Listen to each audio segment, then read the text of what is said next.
And she turned on me the moment my mom was out of sight. And in front of the entire 4th and 5th grade class, she just lays into me. How could you not turn in this assignment on time? Didn't you see all of the other assignments up on the board?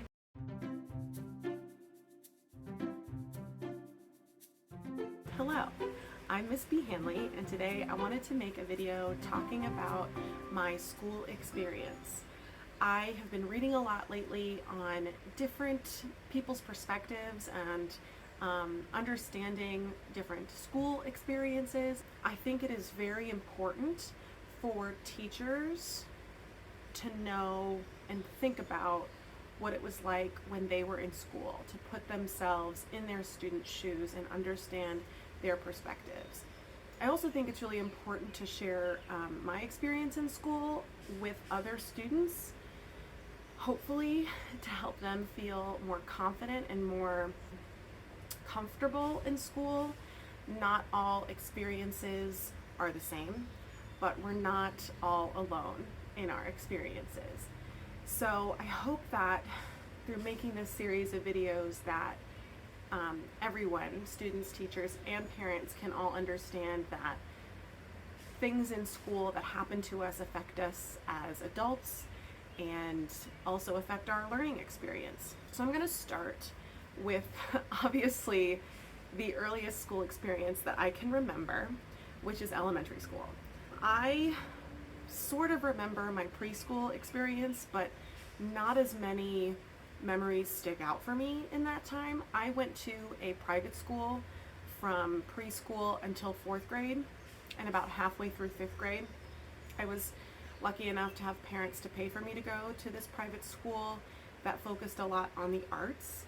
My memory from preschool is not as vivid as my memories from kindergarten, 1st grade through 5th grade, for obvious reasons, but my earliest memory from school is making friends, having certain social experiences with friends, sleepovers and stuff like that. There wasn't a lot that I remember from my teachers other than that we were playing. You know, we were doing a lot of playing, we were doing a lot of watching movies and TV shows that were meant for kids, but a lot of the experiences I remember before kindergarten had to do with the other kids. In kindergarten is when I first really had a good relationship with the teacher who taught us, and that was probably because we only had one teacher in the classroom. It was the first time we'd only had one teacher teaching us, and she was amazing. Everyone loved her, all of the students loved her, and you could definitely tell that she loved us. The way that she taught us and the way that she approached us was with love and care, and she always made learning fun and enjoyable. She made her classroom very enjoyable. She invited us into her life, into her interests, and she just was a great teacher. She was a great kindergarten teacher. If ever there was any kind of incident with social instances between students, I always feel did a very good job of listening to both sides and being fair, and helping both students grow. My first day of kindergarten, I was so excited to be there. I ran straight in. I completely forgot to say goodbye to my mom when she dropped me off, and I vividly remember my mom kind of like trying to be like, okay honey, bye, and the moment I see her walking out the door and leaving me there, I instantly start crying, which I think is a lot of people's experiences in kindergarten. But after that, I felt very comfortable in the classroom. The teacher just made it very comfortable for all of us. Toward the end of kindergarten, there were 2 students in our kindergarten class who could read. It didn't really seem like they had told anybody that they were like learning to read. It was just one day they came to school toward the end of kindergarten and they could read, and they read to the class. And I remember being so jealous of them. I wanted to be able to read, and I went home, and I think over the summer I told my mom, I was like, they can read and I really want to read. And so my mom was very active and proactive in getting me books and helping me read and helping me read the words. Because we had learned a lot of the spelling, the letters, how to spell our name in kindergarten. There wasn't a lot of, like, stories were read to us, but it wasn't like we were meant to be reading by the end of kindergarten. You know, it was great that kids could. It was kind of like this bonus, like they were really, really smart that they could read, but the fact that the rest of us, it wasn't meant for us to read. We were supposed to be able to read by first grade. So I went home, and I know that summer I really pushed my mom to help me start reading. And she did. And first grade was when I really got into reading. My teacher was not as nice in first grade as she was in kindergarten. We had a different teacher. She was a lot more strict, a lot less showing smiles and showing love and care. She was a little bit more like a disciplinarian, but I think that helped keep the class in a certain kind of order. We really learned for her. She wasn't mean, she was just stone-faced, I guess you could say. You know, I think she did that intentionally. She wanted to keep a barrier between her and the students, which I don't think is wrong. It just it wasn't my favorite teacher at the end of elementary school. You know, I do remember her vividly. She was very kind and always very nice to us. It's just she was very she had a wall that you had to break through. Honestly, looking back, I think of her demeanor as befitting more of a middle school or high school classroom. And she did help us read. She did really influence our reading and help us get into reading. And I do remember that from her. In second grade, my teacher wasn't there for a lot of the time. I think she got sick or had some other health issues or sickness that kept her out of the classroom for several months. And I remember that second grade was the first time that I had lied about being sick to go home because I didn't want to be there. And I think that was true for a lot of students. I think a lot of students didn't want to be there because our teacher was kind of absent. And when she was there, we didn't really get to know her. We had substitutes. And it didn't really seem like school was as fun as it was when I was in kindergarten and first grade. So it was the first time I lied about being sick so that I could go home. And I remember that. And I know we still learned stuff. I know we still did reading and math and science, but it was just kind of without the teacher being there for the majority of the year and not knowing if she was going to come back or when she was going to come back really, I think, affected all of the kids in the classroom and our learning and our motivation to be there. Third grade got really great. I loved third grade. We had a great teacher in third grade, very similar to my kindergarten teacher. She was very open with us. She shared a lot of her interests. She made learning fun. She made it a game. She did some math competitions with us that kind of motivated us to do well, to do a lot, to learn, memorize times tables and learn long division. And she would always present our work around the classroom. I remember she would teach us long division, and she would teach us like who can do the longest long division problem. And when they did, she would hang it up like around the room with the paper. And it was always very cool because it always made us feel like she really cared about our work and what we were doing. She really seemed to care about us as kids. I had a spelling bee in that class, and I got second place. Because I missed the word daily. I swapped the L and the I think, in the word daily, and so I got second place. But I still got a trophy. I still got second place, but I didn't get to make it to the regional or state competition that was left for a much better speller than me. But yeah, and she always made it fun like that. She always gave us a lot of games to play, and was always just really made the classroom environment inviting and nice for us to be around. You know, like she really enjoyed having us in her class and teaching us. So that was probably the last time I really remember enjoying math. was in her class because of the way that she taught us learning times tables and long division. And after that, I'm not entirely sure what happened. And I actually have fourth and fifth grade pretty kind of like mushed together in my memory, because when we got to fourth and fifth grade at this school, our classes were sort of combined. Like there was this dividing wall between the classes, and it would often get pushed back so that the fourth and fifth grade classes were together for most of the day. And I don't really remember much of math. I remember a lot of reading. I really still enjoyed reading. I think in fifth grade we started reading Harry Potter, but I know I missed something in fourth grade math, because going back as an adult and trying to do fourth grade math, that's where I find my biggest struggle happening. And ever since that time, I have always struggled in math throughout my educational experience. And I had a really interesting teacher. I think she was my fourth grade or my fifth grade teacher. But either way, she was very, she was not very nice, you know, whereas a lot of the other teachers were nice. Even my first grade teacher, who was very, very strict and stone-faced, like she was still nice to us. She still had boundaries. And I felt like my fourth/fifth grade teacher was mean. That was my biggest feeling from her classes, that she was just kind of a mean lady.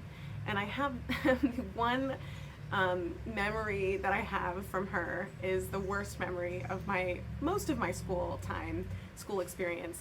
It was the very beginning of the year, so it must have been the beginning of fifth grade, and it was a biography assignment where we had to write a one-page biography of ourselves and turn it in.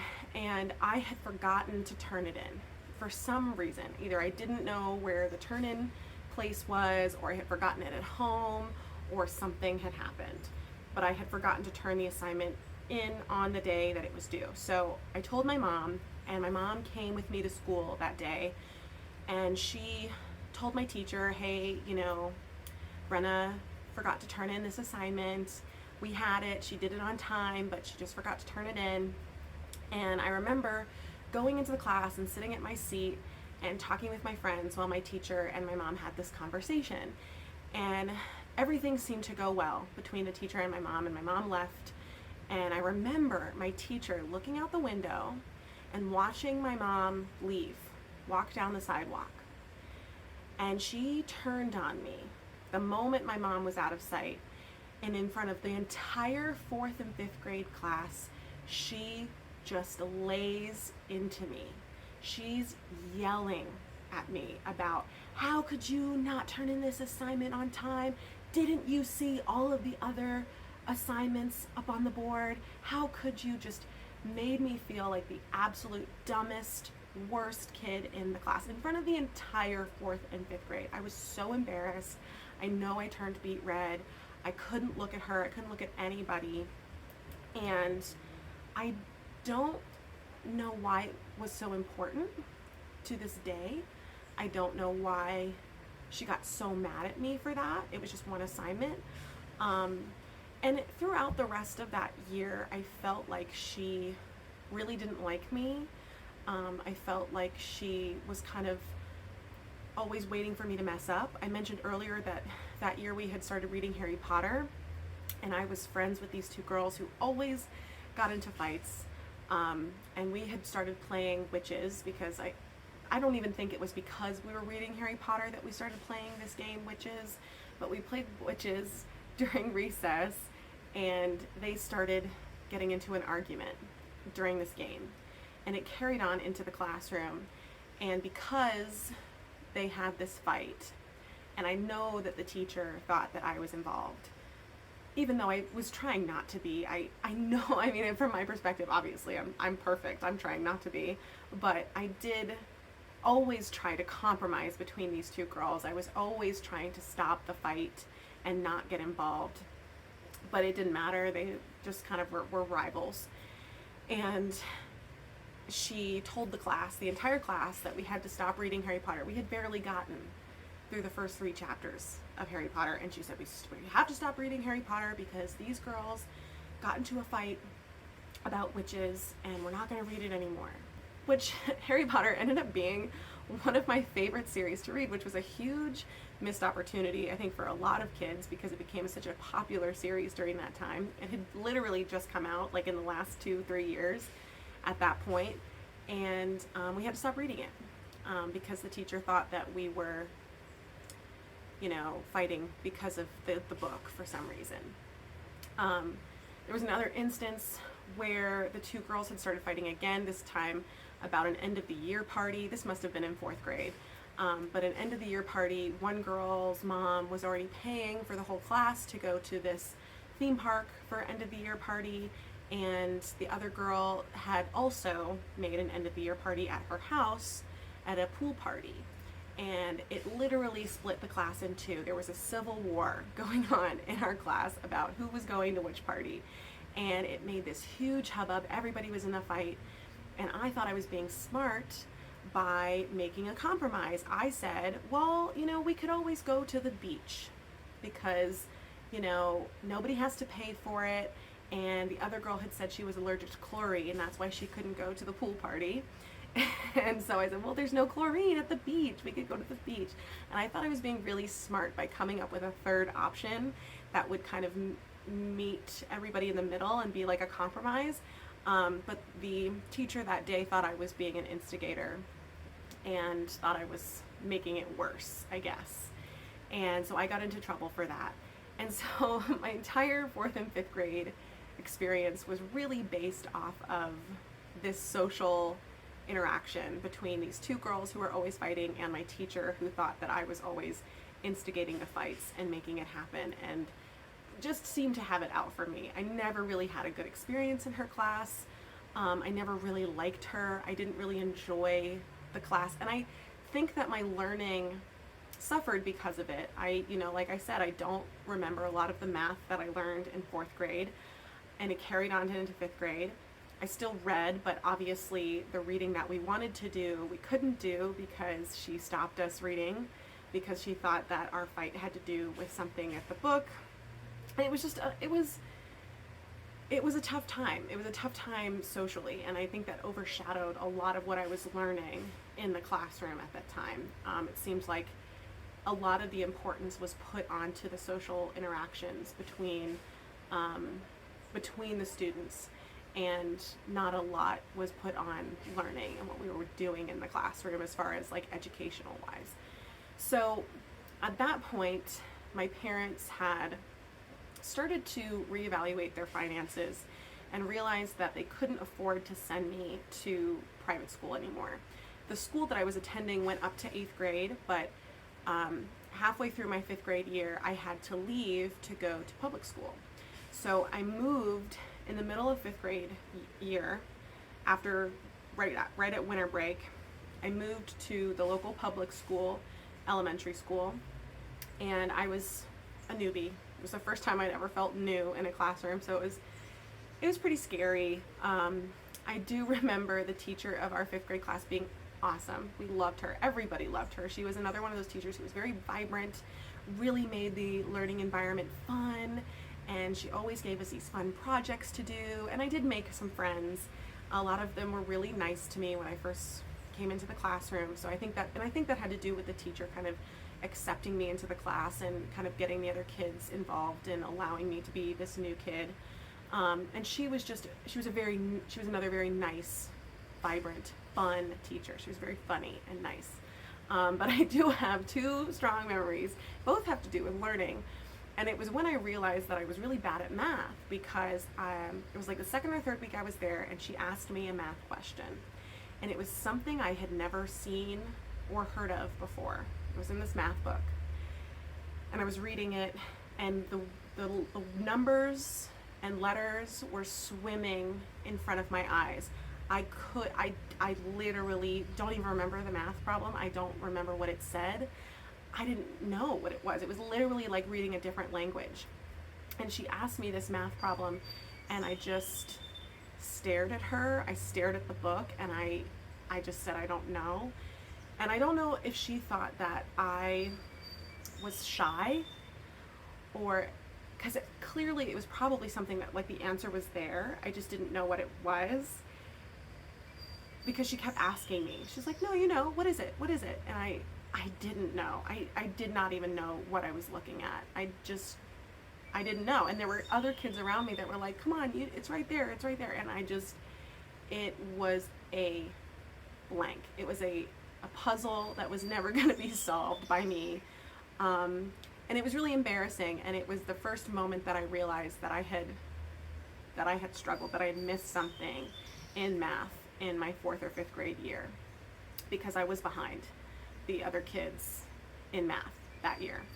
But I was really good at reading, despite this one memory that I have. I really enjoyed reading aloud. It was one of my favorite things to do in class, was to read aloud.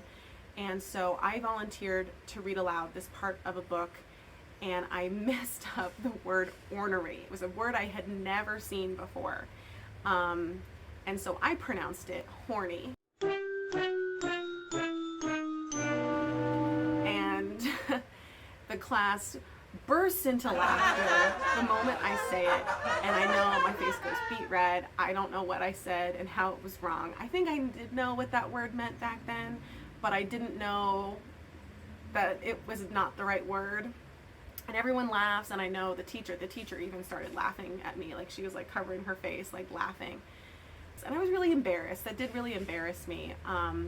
But the teacher corrected me. She said it's ornery. The word's ornery. It means to be troublesome, like a troublemaker.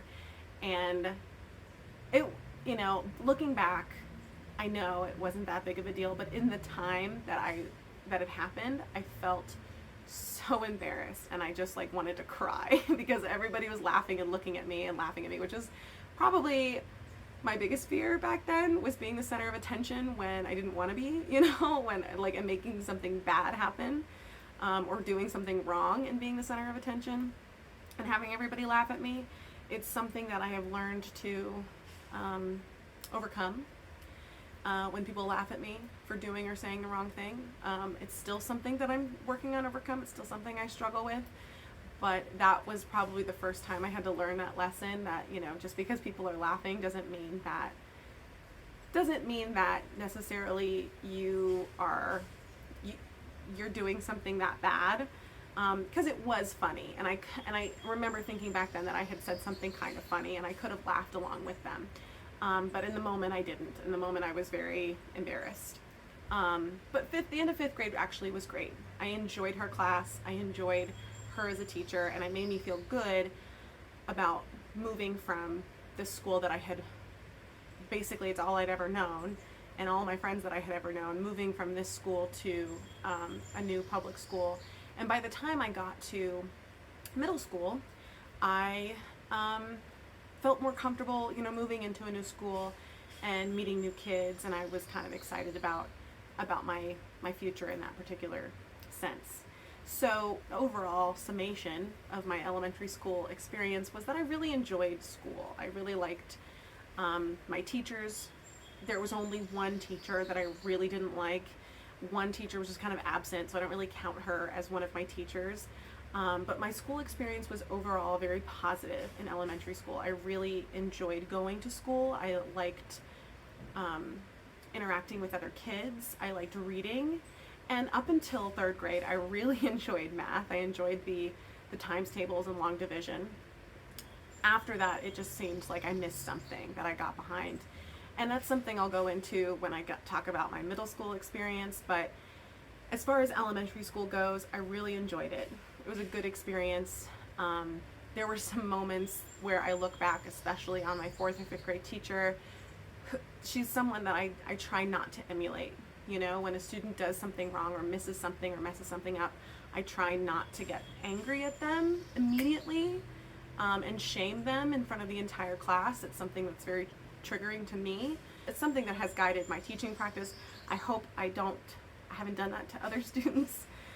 Because it was so traumatizing for me. I still remember it to this day, I learned a lot of lessons, and I learned how I wanted to be as a teacher. Next time, we'll talk about going into middle school, unfortunately, after elementary school, I feel like everyone has this experience. Middle school just is like the worst. We all hate middle school, and so we'll talk about that in the next video. I hope you enjoyed. I hope you learned something. I hope you share your school experience in the comments. And yeah, have a great day. I'll see you in class.